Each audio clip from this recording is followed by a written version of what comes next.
Autoline After Hours is brought to you by Bridgestone, your journey, our passion, and by Chevrolet. Chevy runs deep. This is Autoline After Hours with John McElroy and Peter Lorenzo, episode 159 for August 3rd, 2012, inside Big Ed's house.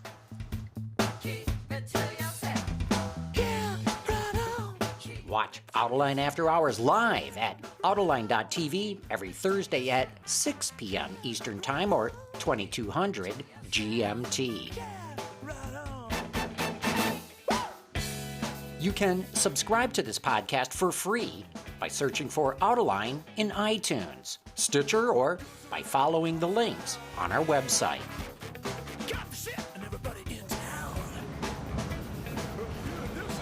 Welcome to this special edition of Autoline, where we're going to take you deep inside of GM design, something that I don't believe has ever been done before, not going out on a television and internet audience in any case. And of course, joining me is the auto extremist himself, Peter Lorenzo. And Peter, I got to commend you, man, because you've been wrangling for us to do this show for years now, and here we're finally doing it. Yeah, it's my favorite all-time place in the whole industry. And Ed Welburn, welcome. It's my favorite place. Yeah. And Ed Welburn, of course, the Vice President of Global Design for General Motors, and this is his house. Yeah. We're the guests. Welcome to my house. It's great to have you here. This is kind of fun. We're thrilled. Ed, redo the story for me. You went to the Philadelphia Auto Show? Yes, Philly Auto Show. When you were how old? 8 years old, with my parents. We walk into the show, into the Cadillac exhibit, and the Cyclone was on display. And I just said to my parents, when I grow up, I want to be a car designer for that company. And to see the Cyclone today, it's still stunning, dramatic car. Yeah, it's a dramatic car, very thin line, great design, and I made sure that we restored the car in recent years. It's in great shape. But we're in a very historical place. I don't pretend to know everything about the GM Tech Center, but when it was designed in the 50s, it was unlike anything else in the world, way out front. Could you tell us about how it came about a little bit? Yeah, it's a great campus. I mean, the GM Tech Center was downtown. Right. Not just design, but the whole tech. Art and color was there. Downtown. But all, engineering was down there. The whole technical center was in that building. So the whole idea was to design this campus for the creation of vehicles, R&D, engineering, design. Saarinen was the architect, and he just did a wonderful job. Now, which Saarinen was it? Was it Eero Saarinen, or am I putting you on the spot here? No, okay. That's it. Yeah, you're right. But when you look at the buildings, everything's on a 5-foot grid. The windows of the styling, studios line up with R&D down at the other end. We've got this great Pevsner sculpture here in front of our building. It's just a wonderful place. I enjoy it every day. I just love pulling in the gate and seeing it. Well, when this place opened, it was like, almost rocket age kind of an approach. In fact, then President Eisenhower came to the dedication here. That's how big a deal it was. It was the very first telecast, satellite broadcast type of thing. Closed circuit television type of deal. Huge thing. Grandstand set up along the lake and concept vehicles driving around. Huge event. And then this lobby itself is just so cool when you walk in here. And not just cool, not just a beautiful design, but this place just reeks of history. Oh, yeah, I mean, there's so much that's gone on here. Yeah. And Ed's managed to wrangle my favorite all-time car, the original Stingray that Bill Mitchell gave me a ride in when I was, I think, 12. And it's a fabulous car. I mean, it still is. And one thing you never get used to when you see the original Stingray is how compact it is. Yeah, the whole scale of it. From a distance, it looks like a 63, but the whole scale is quite a bit different. And this is one of the first things you did when you ascended to leadership of GM Design, as you commissioned to have this restored, correct? I mean, right away, we sent it into the shop, and our UAW shops took over it, and they did a great job in restoring the vehicle. The one thing we did not change We left the leather interior, you know. It's got all that and the seat belts with WLM, Yeah, William yeah. L. Mitchell's initials on the seat belt facings. Yeah. Why did you leave the seats original and because, restore you know, everything else? Drivers like Dr. Dick Thompson drove the car, Yeah. Mitchell drove the car, Elvis drove the car in a Elvis movie. drove this car? In Clambake, he drove the car. You know, I drove the car with Martha Stewart. Rode with me. I mean, you know, the history. Name dropper. In this big hobby. So, yeah, you couldn't yank those seats out and put new leather in there. You had to keep that patina. Yeah, absolutely. Yeah. And this guy, Peter, rode in it as a kid. You can't get rid of that. That's right. Yeah. I was telling John before he came up here is, you know, there were the Corvette SS race car, which was run at Sebring briefly with Fangio, drove it. And I think one of them is still in the Indianapolis Museum. Yes. And Mitchell took the second chassis that no one knew about because at that time GM suddenly re-upped for the AMA ban on racing. He took the second chassis that existed and put this body on it. And I was telling John, wasn't Peter Brock as a kid, as a young designer? He was involved in it. It's interesting to talk to him about it because he was a young designer. There were more senior designers involved in it, but he was engaged in it as well. And I guess they ran out of time. Originally, they wanted to do a coupe, more of a somewhat like the split window with a lot of plan view, more of a bow tail shape. They ran out of time, so they just cut the roof off and ended up with this wonderful roadster. And originally, it was red when it was first, because Mitchell owned it. It was his private car, you know. Yeah. So he painted it red, and that's when Dick Thompson started racing it in SCCA national races. But it wasn't a production car, so it ran in C-modified. Probably too much information for our viewers, but it's a gorgeous car. See, I'm lucky enough to have worked for Mitchell for the last 5 years of his career. And yeah, he'd come in on a Monday morning. If somebody had criticized the color of his car, that car got totally stripped down and rebuilt and then repainted in a new color. Yeah, he was mercurial, as they say. The most fun memory of Bill was he took me into his basement of his house. It was a block away from mine, and took me on a private tour of all his memorabilia, which was extensive, extravagant. Rudolph Caracciola, the famous Mercedes driver, his helmet and gloves. Sterling Moss, helmet and gloves, and these lucite coverings. It was amazing. He didn't like to play golf, but he'd always liked to design cars. He loved cars. He'd walk off the course inevitably after 9 holes at Bloomfield and say he just didn't like it. Well, he was a great inspiration to me, that's for sure. Yeah. And then juxtaposed with this original Stingray is you've got a more modern interpretation 60 right years behind later. us. Yeah, when we did this, the design studio was busy working on other projects. And I saw this cool sketch, that one of the designers had just done on his own of this car, something very close to it. And I got kind of excited. Next thing you know, we're doing a scale model.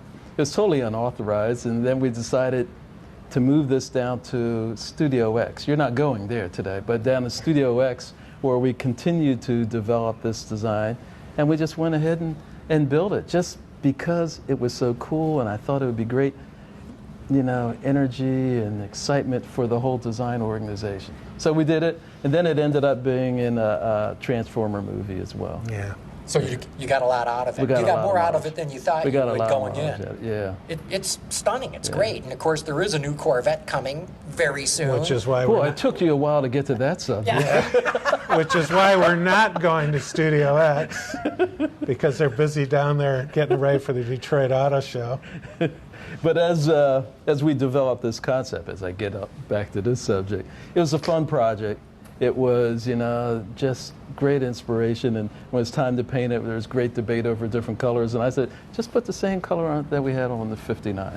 Yeah, and Mitchell's fondness for silver came from he really loved the Mercedes Grand Prix team, and the Mercedes Grand Prix cars were originally white, and then their leader, Alfred Neubauer, they went to a tech inspection, I forget where, and they were 3 pounds overweight, so he told mechanics, strip all the paint off.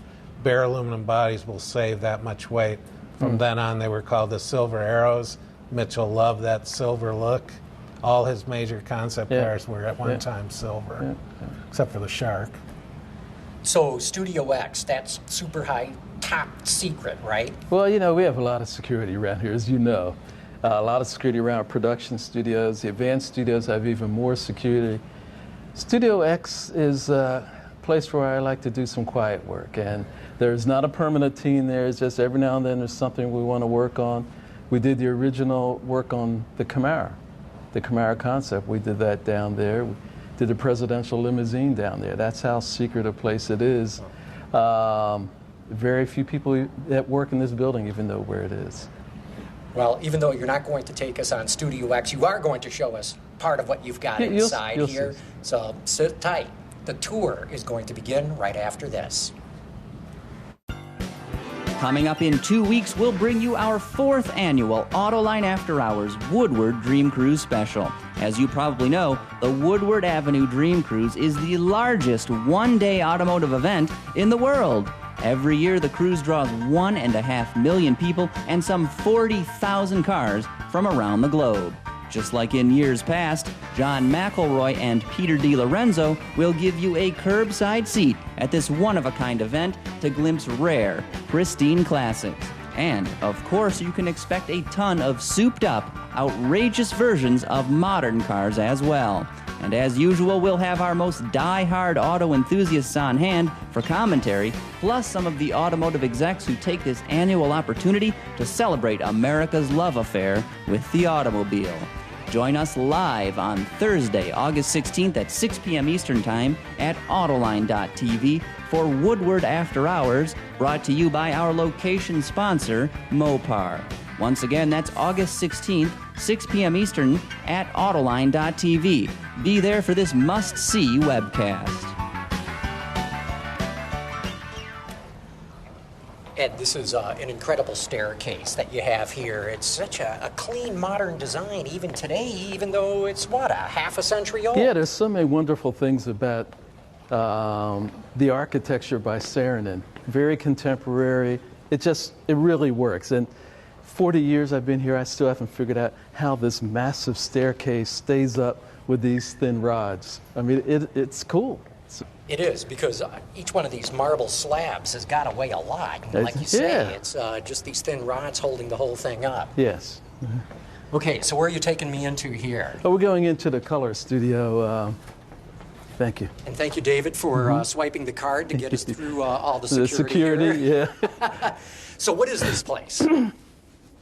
So anyway, this is color and trim, and this is where the studios, where experts in color are developing new colors. They're really following the trends, observing the trends very close.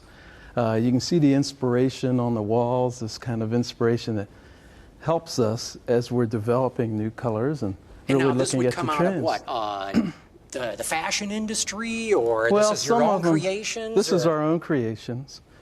A lot of inspiration from fashion.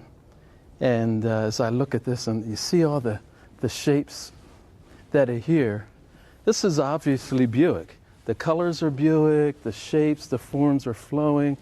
You know, it's Buick. And so there's been a whole study going on colors for the Buick brand. They need to be warm and inviting, but we need to do them in a very new way. So that's the work over there. And so this is a way of getting all the colors out so you can see, you know, one shade next to the other, yes, exactly. under different light. And we're working with our suppliers and work with marketing on the development and the actual, like you see a number of reds there. Exactly, where is the trend? Here's a red that's got a bit of blue in it. And I mean, this is really a fresh, it's almost a purple. new expression. So, yeah, you lean it just a little bit more blue in it and it would be purple. So, at any rate, it's just taking a look at the trends. And the trends are sometimes influenced by the economy, in fact. Well, tell me, too, because I just got a chance to test drive the new Chevy Spark. Yes. And they have a color that they call Techno Pink. Yeah. And I never thought I'd live to see the day to see a General Motors come out with a pink car. Well, yeah, and it really works. And it's not a hot pink. It's very subtle. It's more of a rose or a mauve kind of a color. First introduced in Korea, a country that really, you don't see a lot of color on cars there.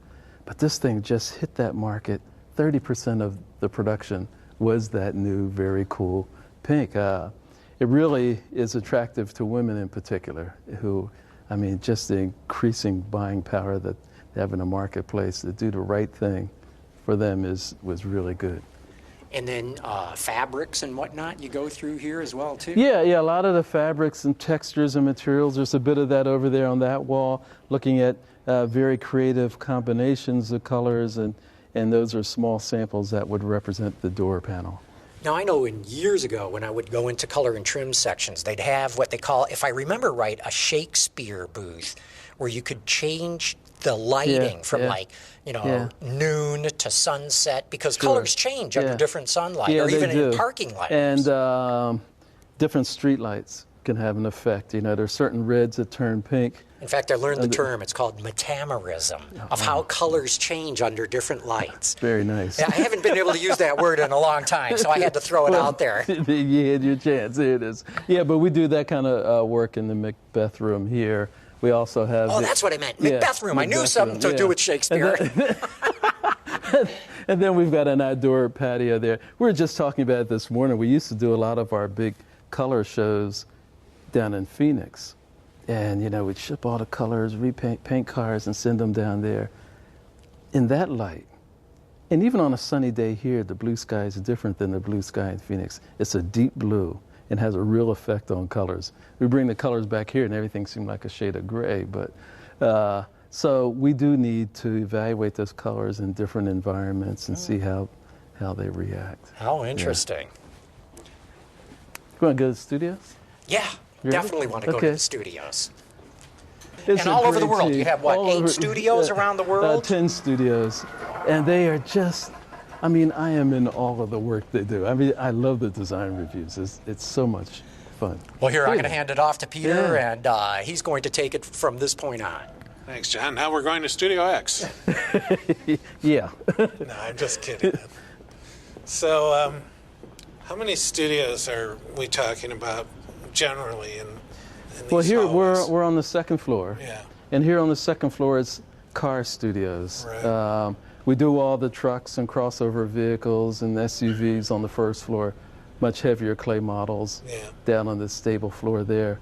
And exterior studios, for the most part, are to the right, and the interior studios over here on the left, and it just runs all the way through. You can see GMC and Chevrolet here. Now, in the old days, you used to have what they called Chevy 3.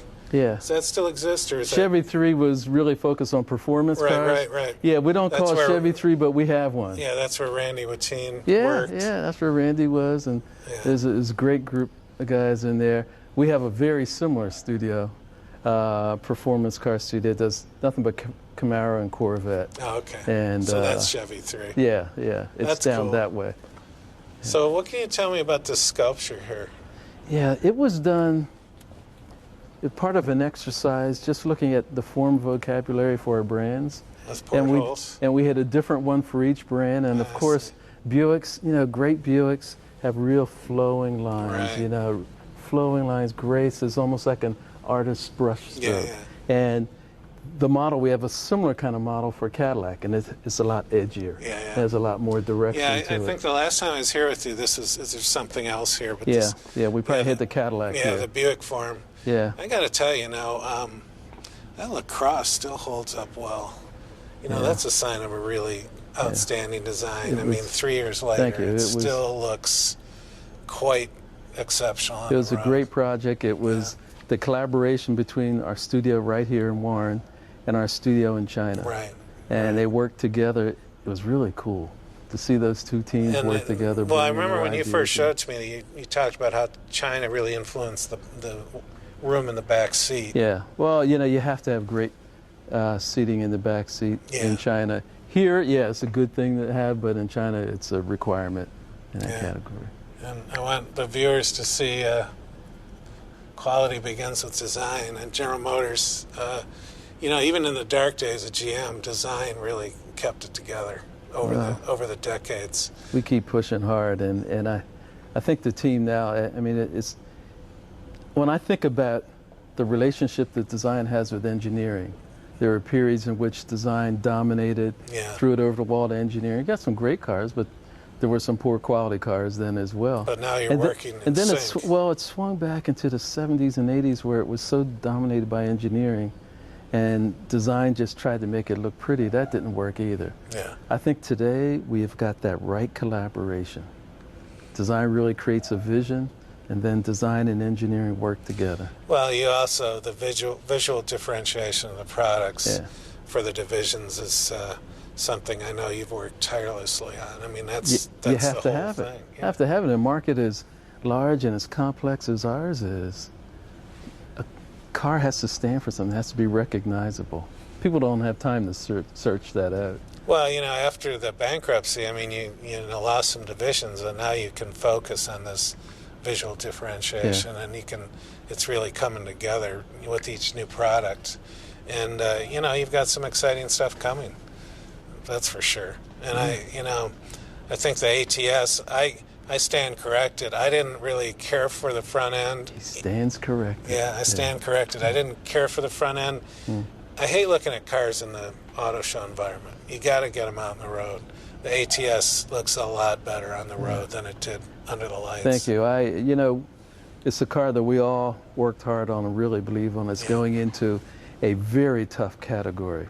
Yeah. People will buy in that size category, and they're either BMW or Mercedes or Lexus, and they're not interested in anything. Yeah. You know, so going into it, you've really got to push hard. Yeah. Well, you did. I mean, I haven't driven the car yet. I hear dynamically it's great. Yeah. A buddy of mine drove it for the scenes that were shot in Monaco. He okay. He drove the camera car, and he thought it was pretty good. So I'm anxious to drive it. So how about that new Corvette? What else can you tell me about it? Let's go. Are we almost done? Okay, we'll be back right after this. It was more than a car to him. It really was his baby. Oh, no. That's my old Chevy. Dear God. Here's a look at what Autoline After Hours has in store over the next few weeks. On August 9th, we'll be joined by Carl Brower from TotalCarScore.com. After that is our annual Woodward Dream Cruise special on the 16th. But we won't be letting up on high-octane fun as we welcome Al Oppenheiser, the chief engineer for the Chevrolet Camaro, on August 23rd. As we round out the month, on August 30th, we're staying engineering-focused with another vehicle chief, Randy Stevens, who's working on the new Toyota Avalon. Finally, we start September off with a good e-book, The Car Buying Tips Guide. That's authored by none other than frequent Autoline correspondent Isaac Bouchard. Check that out on September 6th. Well, that's a look at the month ahead. Now back live to the inner workings of GM Design.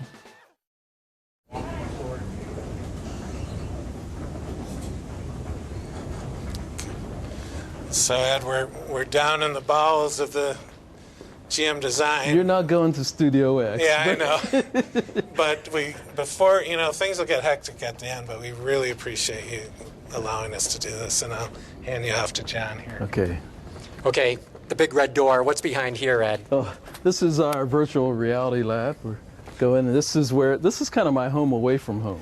Okay, what do you mean, virtual reality lab? Well, this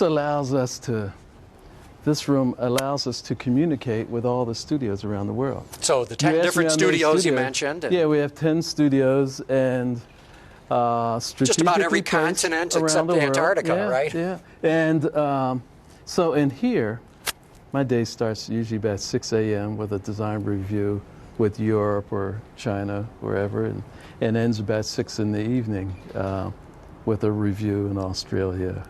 And you call it virtual reality because you're actually looking at these designs in 3D. We'll be looking at, now, we use 3D capability, and at times we're just, the images are coming up here. But we can have sketch reviews like the sketches you see up here, these Cadillac sketches that Christine did. We look at animations, and we have the ability to bring a design to life before we have the physical properties. And we have a small team, our visualization team, that creates animations. I mean, it's a small team right here in this building, and then there are a couple more teams stationed around the world We can show you a couple of those animations. Yeah. I'd love to see that. Yeah. First, before we do that, here's the map where we're located around the world. We're here in the studio in Warren right now. We have another advanced center at the other end of this campus. California, North Hollywood is an advanced studio. Then down in Brazil, the studio is really focused on the emerging market. They understand exactly what we should be doing for the emerging market. That's their specialty. Each studio seems to have a specialty. Then the large studio in Europe, which primarily the Opel brand, but they're doing some Chevrolet work. And would they be concentrated on anything that goes into Europe or for elsewhere as well? All of the Opel brand, and they really understand Europe. At times, if we're working on something here in North America, and I want a little bit of understanding, a European take on it, I'll ask them to take a look at the design and give their proposal for the design. In India, that studio, boy, is kind of a listening post for us because that market's really growing, and if you're not right there, you don't really understand what you need to do for that market. Down in Australia, the studio, it's the home of Holden, but they're also doing a lot of great work for our other brands out of that center. A couple studios in China and Shanghai. There's a large studio with our partners. It's called Paytech. And then we have an advanced studio there. We have a couple more studios that we work in collaboration with in China. And then there's South Korea. Unbelievable. No other car company in the world has this kind of spread globally and with so many studios. I don't think there's another car company that has anything quite like this. It really works for us to be close to the customers and also close to people who understand a particular vehicle type. So that's the way we roll. Yeah, if you want to see this animation or a couple of them, we could go ahead and run a couple. This first one was of the Impala. And before we had a physical property or running car for the auto show, the team here developed this animation.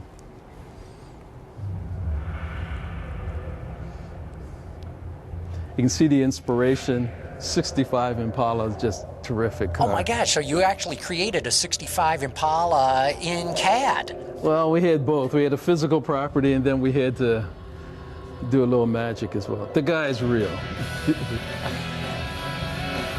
But all this is computer generated. This is all computer generated. Unreal. It looks so live. live. It's not the real car. It's all done right here in this building at the other end of this building. We took a Chevy Cruise out to Belle Isle and we took some shots of it there. We had some other shots out on the West Coast.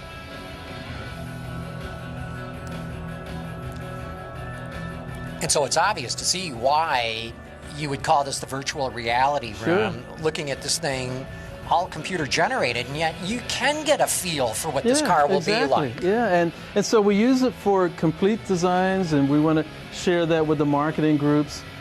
We do that with very early concepts to help the leaders of the company understand what it is we're after. And to me, it's so extraordinary to see all the reflection and light in this thing, all just being CG. Yeah. We're going to run another one or not?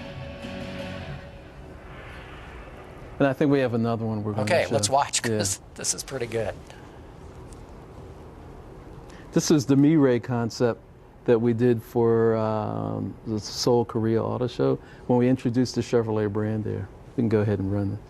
This was done by our animation team in Korea, at our studio in Korea. I love this animation. This thing is so cool.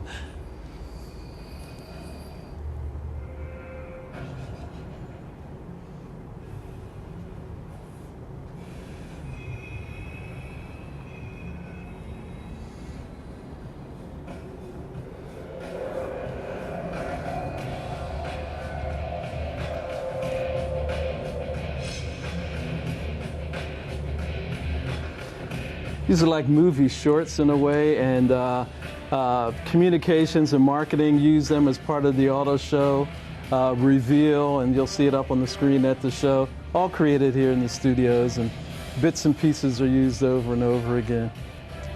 But you can see how creative No This question is. about it. And again, so crisp, so interesting. Yeah. What I'm wondering is, do you get into more than just looking at surfaces and the like? Do you get into, any of the nuts and bolts, the engineering aspects of the car? Absolutely. We can look at all the relationships of all the components to the outer skin.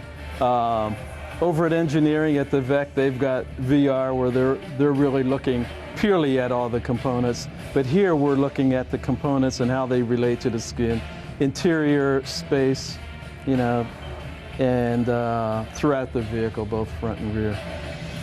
Now I have a screen at home, not quite this large, but I just love to play these animations at home, Like you say, it's like watching movie trailers. Yeah, it is, and each one of the studios that has this capability is like a competition. The team in Korea does this great animation, so that when the team in North America does their next one, they have to outdo Korea, and then the team in Brazil wants to outdo all of them. So I kind of benefit from it. No question.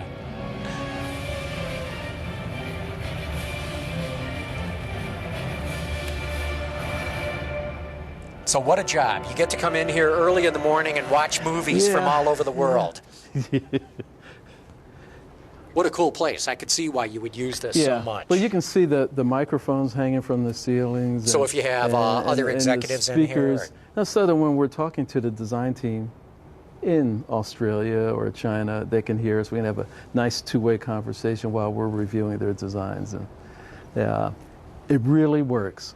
And the reason that I think it really works is not only the technology, but on a regular basis, I do go visit those studios. You have to. And so when we had these virtual reviews, I can tell in their voices how they really feel about the design, and because I know them, and it's important to know them. I'll be honest, I don't know all the leaders of design and the other car companies around the world, but I feel like I know all of the people in GM design. All 2,000 of them? All 2,000. No, you're right. I mean, I think as great as this technology is for communicating, at some point it still has to be face-to-face. And I don't mean through a camera or a screen. I mean human to human. That makes all the difference in the world. But it's amazing how much this technology has progressed, because I remember in the 90s when you guys were first getting into this, you had to go into what they called the cave. And everything was super controlled and the resolution wasn't that good, and this is just awesome right And the now. cars that were a product of that were very rigid, very rigid. They didn't have the emotional quality that this car has, and the shape and the form that's in the design. Yeah. Well, I'm handing this back to Peter, and you take him to whatever the next spot is. So that VR room's awesome, isn't it? It's good. Yeah, it's What a place to watch the Super Bowl. I mean, So Ed, miraculously enough, here's the ATS. Let's go down the front end. I want you to tell me, I mean, obviously it's a challenge to translate the Cadillac design language to a much smaller package, but I noticed things like the elongated lighting that has to play a role in But, one of the very strong cues for all of our Cadillacs are strong vertical lamps, both front and rear. So with this vehicle that is this low, to wrap them over so in front view you still get that strong vertical light is important, and then to continue it down Does there, it make it look longer in the front when you do that, or is that just for the vertical cue? It's the vertical cue, and I think it just is a great accent on the car to have it, just spline back like this. And then the strong shield grille in the center. Right. This category of vehicle, how strong do you make it? How subtle do you make it? Finding that right balance was a huge challenge. Oh, I bet. Well, obviously with the BMW 3 Series as the perennial gold standard in this segment, I mean, you have to aim high. Yeah. And, promising things I understand about the car is its lightness, which is really good, which is, to me, says more about the new direction of GM than anything, is the controlled weight. To control the efficiency. Car, I mean, it takes a lot of collaboration for that to happen. You can't just push this thing through and get that. So, no, it's very lean, it's agile, very efficient. Push the wheels out to the corners. What are these, 18s or 19s? 19s on this one.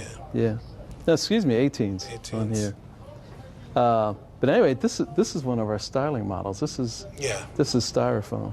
Yeah, and it simulates it well. It said Alpha on the back. Yeah. I figured that. Yeah. You guys do great work when you do these things. Yeah. I mean, really, this is a solid block of styrofoam.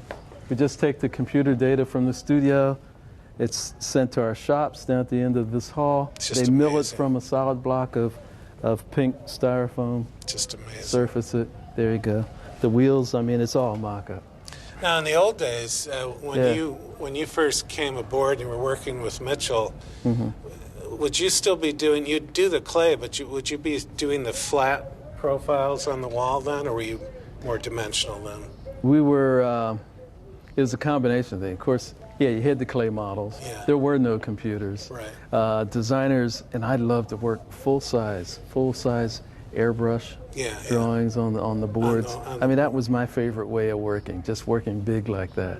And I kind of find myself when I do fine arts painting, I work big, and I think it was a result of the years doing those airbrush drawings. It was just, God, I get excited just thinking about working that way. The other cool thing about this place is the wide halls, because cars drive down here, which is the coolest thing. Yeah. It's like imagine going to work and cars drive down outside your doorway. in your office. Yeah. Very cool. I think we can walk we're gonna go down the hall. So one thing about, we kind of teased our viewers about the history of this place. It just pours out. And the cool thing here on the left, we have pictures of. I mean, look at these guys. Yeah, man. the Firebird 3. Is that the 3 coming together? Yeah, that's Firebird 3. And they're doing the molds. They're doing the hand. The casting the clay model. Yeah, I mean. Creating the molds. And then you see further down them creating the fiberglass model. And, the guys in the shop who are working on all, they're working on stuff for 2015, 2016.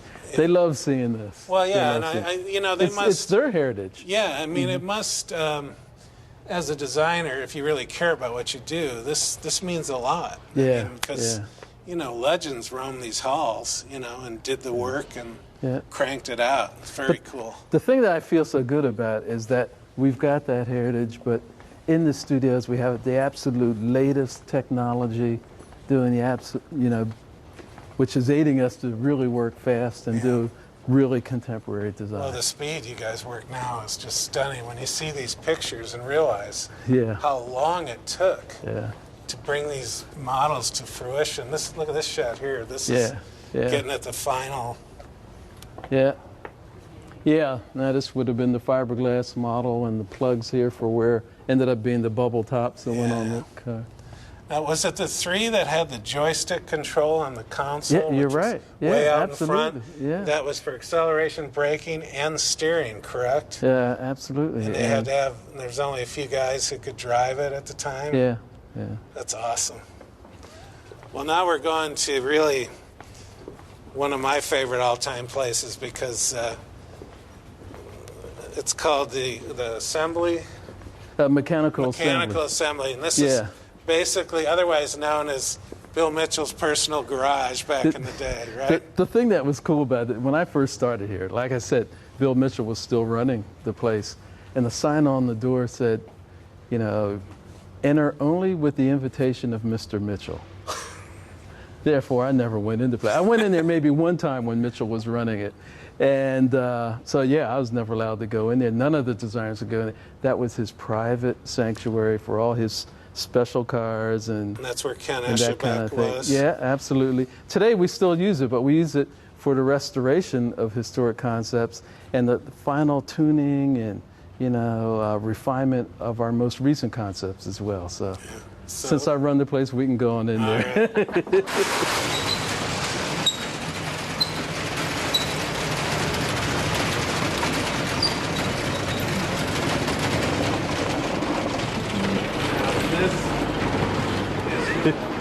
This is a cool place, and there's some cool cars in here, too. Yeah, we've got Mako Shark, Manta Ray, we've got the CN concept. Yeah, we have the Converge down there, which, again, outside the auto show lights, it's a pretty wild-looking car. Yeah. And as you know, we've already announced Yeah. the car's going into production. I really feel good about how the car is developing. This is the original concept. Yeah, the back is dramatic as hell. And then, of course, this is the fantastic CN, which, you know, car enthusiasts still talk about. Yeah, it's a V12, great car to drive, but scissors doors and all of that. So, yeah, this room is really used to maintain and restore the real historic cars. And you can the most see recent. the pictures of Mitchell himself and the original Stingray, Mako Shark. Those are all taken at Road America, where Mitchell would always show the cars. Yeah. Mitchell, and probably that's in Bloomfield Hills, driving down the street with his hat on. And look on the far right-hand side here, these old ones, signed Louis Chevrolet. And aren't those Buicks, though? Yeah, those are Buicks. Louis Chevrolet was a driver for race driver. Buick. Yeah, race driver, and he won the championship driving the Buick. And I can recognize it because of the radiator that are really draped across the back end of the hood there. That car is so cool. So cool looking. It is really cool looking, and it's been restored. It's up in the Sloan Museum. Is it really? Yeah. Oh. And there's a car I worked on, Aerotech. Yeah, that's project. Yeah, all our viewers and listeners, that Aerotech was Ed's personal project, and AJ Foyt drove it to a world record and land speed record. Yeah, I mean, for a closed course record. Still an awesome looking machine. Still holds the record too. I got to know AJ quite well on that project. It was a fun project. And he did 252. Yeah, 257. 257 miles an hour. And I finally got to drive the car. Oh, did you? Yeah, just wow. a couple years ago. What an experience. Well, Ed just got to drive one of the Chaparrals, and that's... Oh, we got to talk about that in a minute, too. But right here is the fabulous Mako Shark, which was Bill Mitchell. Bill Mitchell liked to go deep-sea fishing, and he caught a shark, and it inspired him. And this is obviously a Stingray Roadster, but taken to the nth degree. And, you know, it is as is. It's original paint, and, of course, the stunning paint job. And Ed can tell the famous story that they kept painting this car, and he wanted it to look like the shark on the wall. He wanted that gradation of dark blue to light. Yeah. He wanted it just and, you know, to when you match really the look at the finish. front overhang, not only does it have the color gradation, but it's got these gills just like the fish, the whole profile of the front end. And they tried to capture that color. And they repainted the car and repainted. Then one night, they took that mounted fish and they repainted it to match this car. And finally, he was satisfied. Right. Yeah. I love that story Yeah. of repainting the fish that's mounted on his wall. Don't you love the color? The color, you know. The patina and the man, pipes. it's just and wonderful. I like the fact that it's officially XP 755. Yeah. But, this is... the interior is gorgeous. Great car with a great history. The detailing. And it actually goes white on the bottom, which, I mean, talk about your nightmare painting, but... It's the gauges, and, you know, look at the clock right there in the center. Yeah. It's just a wonderful piece. And then, of course, succeeding the Shark, the Mako Shark, was the Manta Ray, which obviously... foretold what was coming in the 68 Corvette. Yeah. And again, with that paint job, but I remember seeing him driving down by my house in this thing, and that thing was so dramatic. In, I guess it would be like 67, 68 he had. Okay. Well, probably 67, because it came out before the 68 Vette. Sure. It was just... And all of Bill Mitchell's cars had ZL1 motors, Can-Am motors. I mean, and his daily commuters. Can-Am engines in them. It's just... I'm glad our viewers are getting a peek at this, because this is... And if you notice, the front end of the Manta Ray continued the development of the chaparral lighting that was used on the Corvair, the Monza Coupe, and the Monza SS, which... ironically enough, ended up being the front end of the chaparral, too. I don't know how that works, but it did. Well, I spent a weekend with Jim Hall, and I found out a lot about that, some of which I still can't tell. I mean, they have these stories that you can't tell. It's great. Well, let's have a seat. Yeah. Johnny, Where do you want me to hit? Just sit on the end there. Okay. And Peter, why don't you get in the middle? And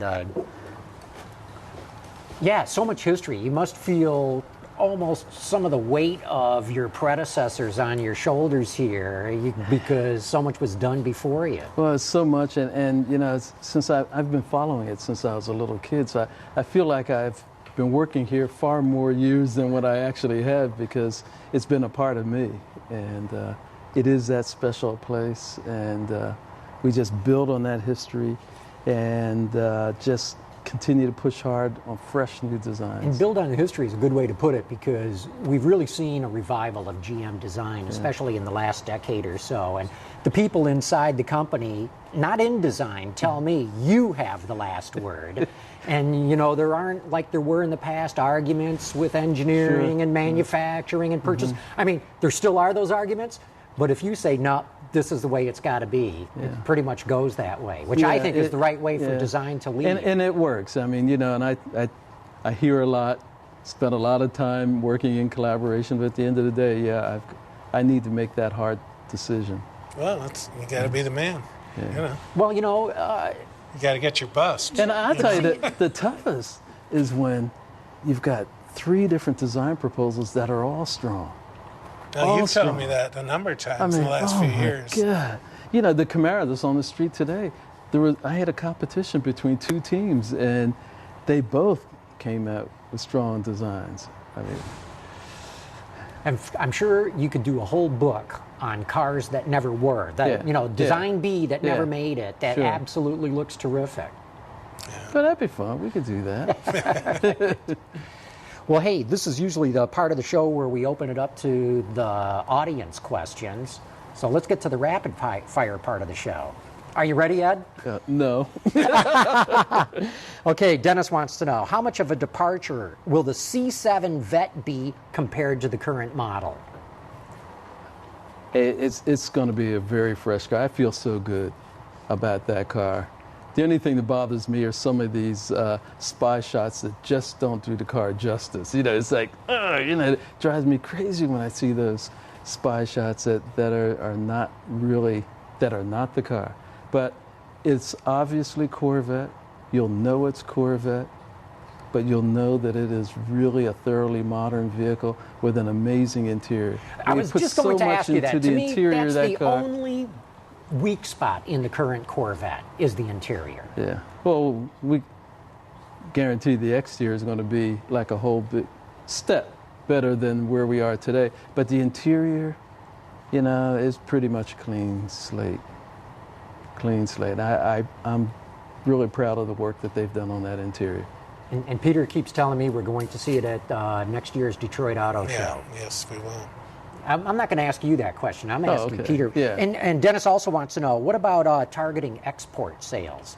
It's always been such an American-oriented car. What about taking it to the rest of the world? The interest level is certainly there for the next generation car in other locations around the world, but I really can't get into any detail. And as you know, John, now that you're a veteran of Le Mans, you can see the interest in Corvette in Europe is fantastic. Yeah, I mean, crowds love Corvette there. Yeah. They do. And they love it in China, too. They're fired up about it. And I love how you describe me as a veteran of Le Mans now. Yeah. That's cool. I feel better, Peter. Okay, Jay Cujo wants to know, when will GM get a better color palette for its vehicles? There is no variety outside of gray, silver, black, and white. Well, we just saw some of that in color and trim. That's not entirely true. I think that might have been true a few years ago, but I see the palette of GM transforming.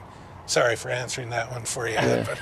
Well, it has transformed, but, you know, still, even that, if you have a wide variety, our customers right now are buying silvers and grays. We offer a wide variety, but when the economy's tight, people don't want to take a risk and get some wild color that 3 years from now they're not going to be able to resell. So they've been gravitating to more of the silvers and grays. I wonder, I buy part of that argument, but I think most people in the United States buy right off the dealer lot. They don't order their car.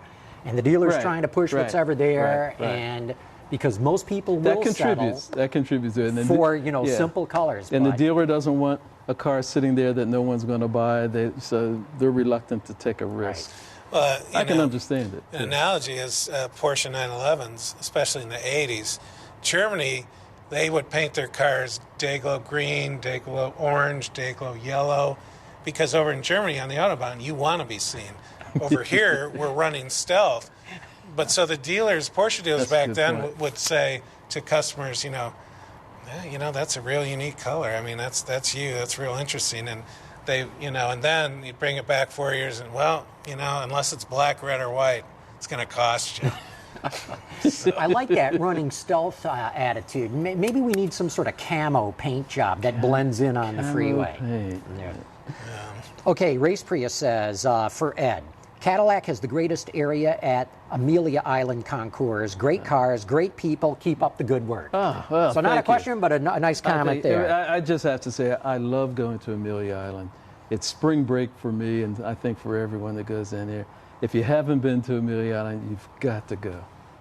Okay, Scotty in Cleveland wants to know, why was the Pontiac ST designed and presented to the public only for GM to cancel it? In other words, it got El Camino fans all excited for nothing.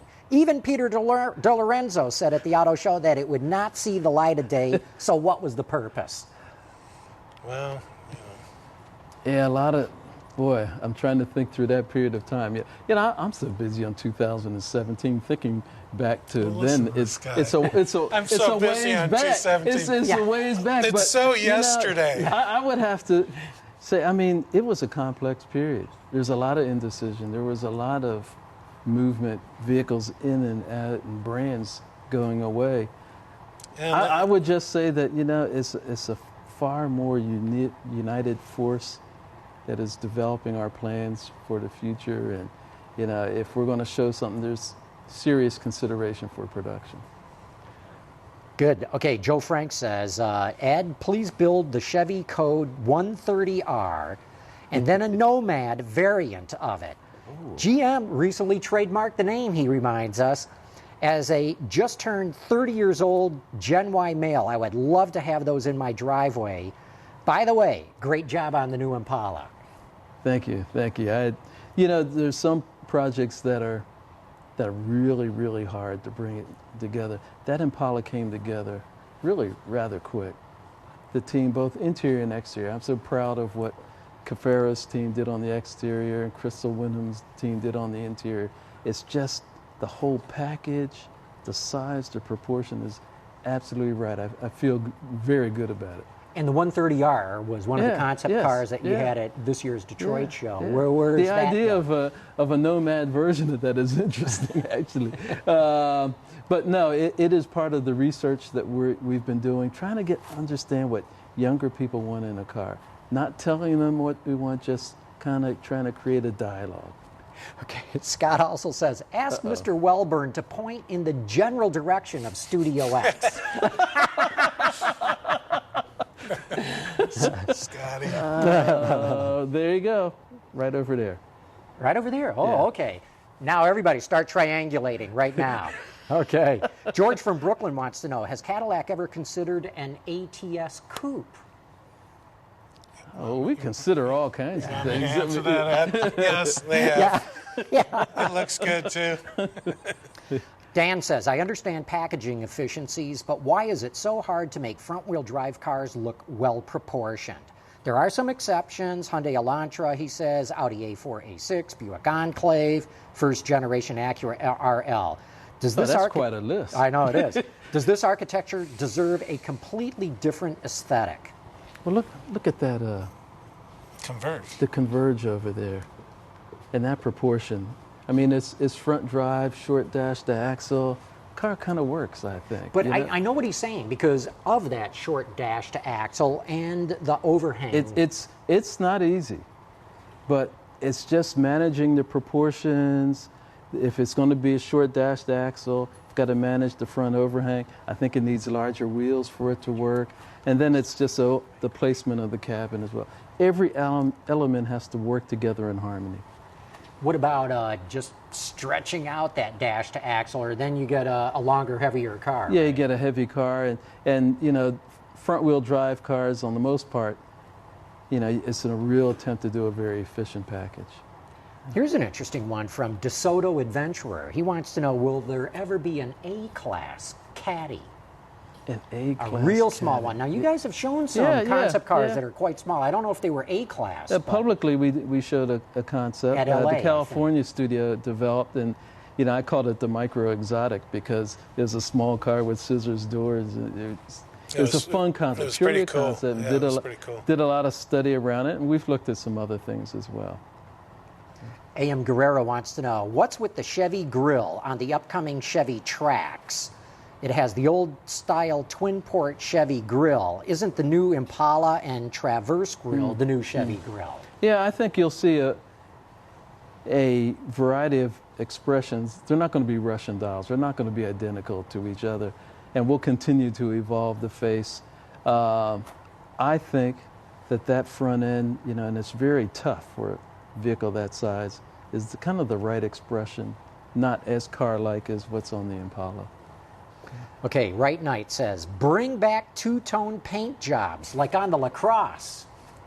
Oh, that would work. I mean, you know, it's very Rolls-Royce-like or Bentley-like. It would work. Yeah. Not easy to do, but you could do it. I mean, we think back to those cars that were two-tone, at least the ones we did in the... You had to paint them twice back then, right? Yeah. I think they'd run them down the line, mask them off, and paint the second And the quality was pretty shaky. To do it right. Right. And everyone has very for high expectations for color. What do you think of these, some people call them matte finishes. I call them But you know what, you could probably finish. do it in some kind of a wrap easily. Yeah. Interesting. You could do a wrap. Okay. I got an assignment here, I think. Okay. Yeah. I don't, you know, personally, you know, I could take or leave the matte finishes. I don't know. I like it. I like the satin. I call it satin because there's a difference between satin and matte. There's matte a real just kills all the light. The satin gives some highlights to it. Yeah, and it's, you know, there are a lot of people who like it. I like it if it's on a metallic color. When it's on black, it just looks like hot rod primer. And I guess maybe my problem is I've spent too much time around body shops and hot rods, and when I see hot rod primer, I mean, it's an unfinished car. Yeah. Here's an interesting one from Ray Schaffer. He says, thank you, Mr. Welburn, for making a dream come true for us tonight by allowing us to have a tour of the GM Design Studio. Outstanding. You and your team are turning out excellent work. Kudos. Here comes the question. What's the one that got away? In other words, what design left the studio half-baked that you would have loved to have a second chance with? You know, I used to feel that way back in the 80s and 90s, you know, over and over again. And every now and then I see one of those cars on the street and they just kind of the wins factor. You know, but boy, with what we're doing now, I don't feel that way. I feel, if anything, when I see them on the street for the first time, we talked about it earlier, ATS looks even better on the street than it did in the studio. I agree totally. You know, Cruise looks better on the street than it did in the studio. It's amazing. No, the Cruise has really grown on me. Really grown on me. Yeah, but there were some cars that I worked on back in Oldsmobile, some great cars, and then there were some that were... that didn't grow on you at all, huh? But, you know, he's in 2017, folks. That's right, right. Even next year is yesterday. I think that Ray Schaefer is our friend down at Brumos, actually. Oh, okay. If I'm not mistaken. Cool. Miradart says, what happened to the yearly updates on styling we were promised for the Cruise? Did you guys promise that? No, we didn't. That. No. What do you think about going back to annual styling changes? You know, take everything out of your brain of costly stamping dyes and retooling costs, and just wouldn't you love to go back to refreshing if design? we only had 2 cars per brand, you could do that. Mm-hmm.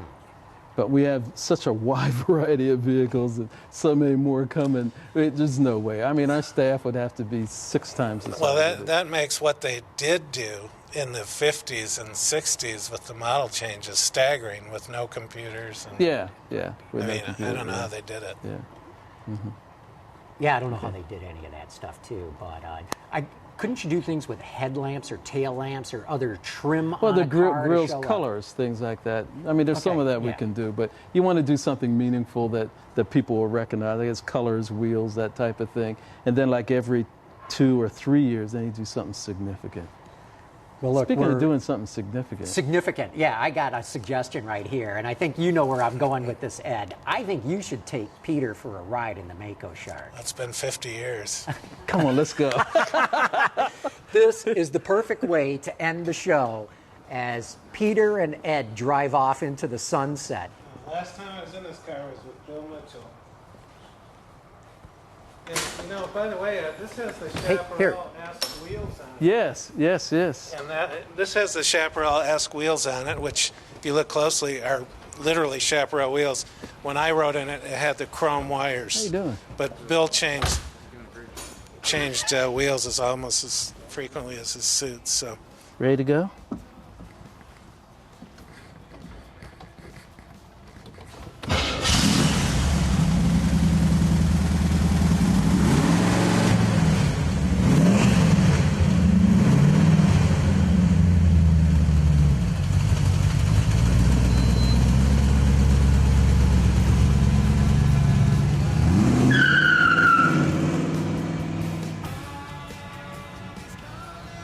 Autoline After Hours is brought to you by Bridgestone, your journey, our passion. And by Chevrolet, Chevy runs deep. Visit our website, Autoline.tv, where you can watch us live Thursday nights at 6 p.m. Eastern. Get your daily news fix with Autoline Daily and in-depth analysis and interviews with Autoline This Week. There is all that and much more at Autoline.tv.